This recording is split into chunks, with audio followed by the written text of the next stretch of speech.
Hi, Aditi. Today we have Christopher.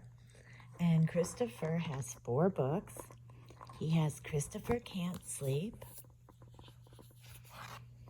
Christopher's Night at Grandma and Grandpa's, Christopher's Bedtime Story, and Christopher's Cousin Sleeps Over. And then, with Christopher's Cousin Sleeps Over, he has his own little nightcap we'll put on the 4th story. But today, let's start with Christopher Can't Sleep, Book 1.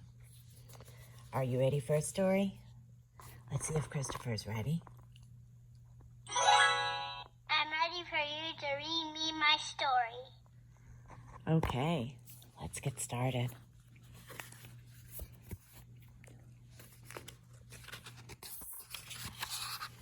Oh boy, roasting marshmallows.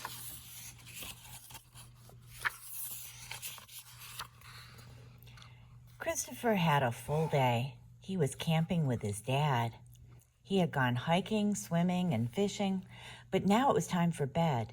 He and Dad crawled into their tent. Dad tucked Christopher into his sleeping bag and kissed him goodnight. Christopher closed his eyes and tried to sleep. 1 sheep, 2 sheep, 3 sheep.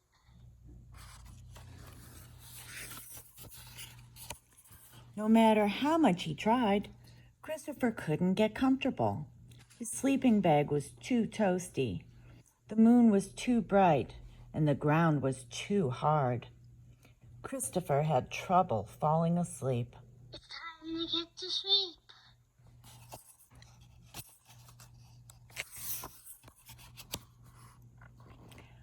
After fussing and flopping for a good long while, Christopher decided he couldn't take it anymore.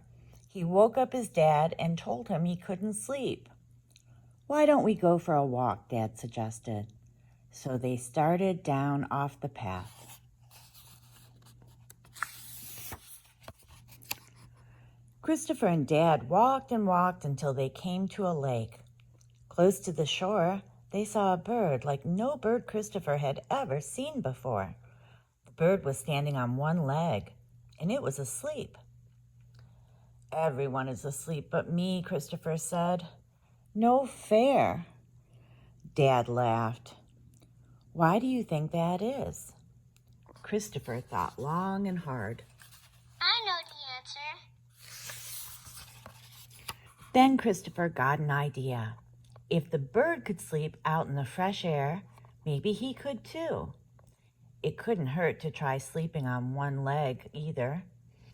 Balancing and sleeping at the same time was not so easy for a little cub. "Sleeping like this is not for me." I think I know.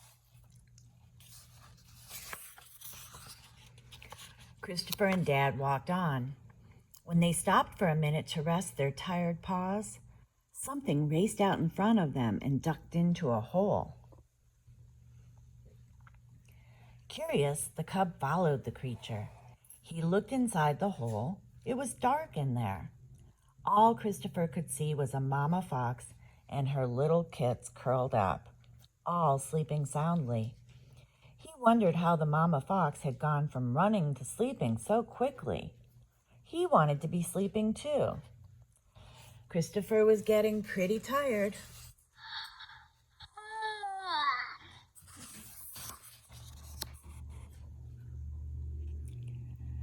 This gave Christopher another idea. Maybe if he burrowed underground, the bright moon wouldn't keep him awake. Dad stood guard outside the hole. Christopher's eyelids were getting heavier. Hopefully he would get to sleep really soon. But it was dark underground, a little too dark.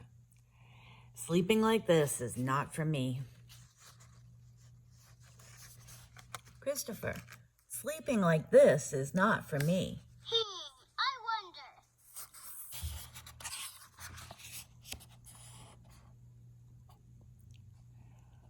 So the very tired cub left the very dark burrow and kept walking in search of a good night's sleep.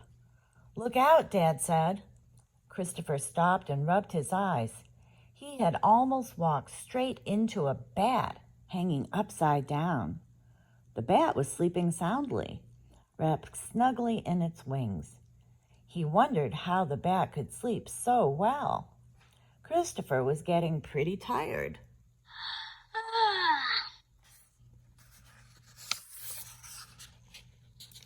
Christopher decided to find out for himself. After all, hanging upside down would give his paws a rest, and it had to be better than sleeping on the hard ground. Christopher struggled to get his tired paws over the branch. Dad helped him up. It didn't take long to find out that hanging upside down did not make him drowsy. It just made him dizzy. Sleeping like this is not for me. Sleeping like this is not for me. Okay. Christopher got his balance, blinked his heavy eyelids, and staggered on. He couldn't stay awake much longer. It was getting late, and Dad thought they should probably head back to camp.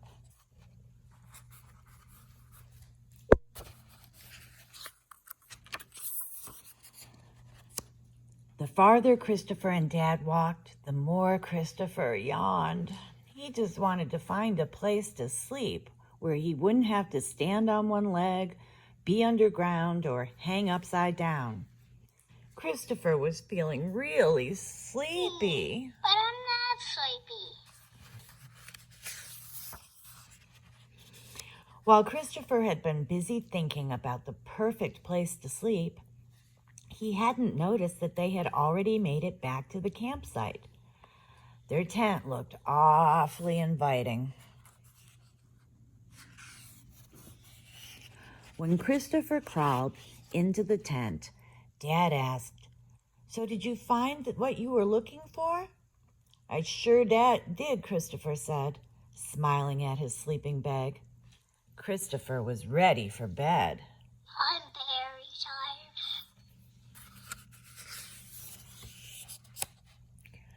Christopher lay down and pulled his sleeping bag up to his chin.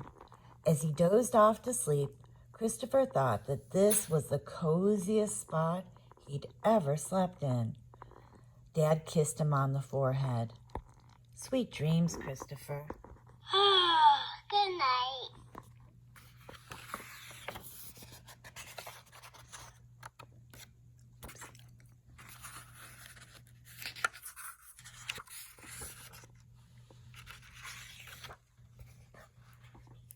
Good night, Aditi. Sweet dreams.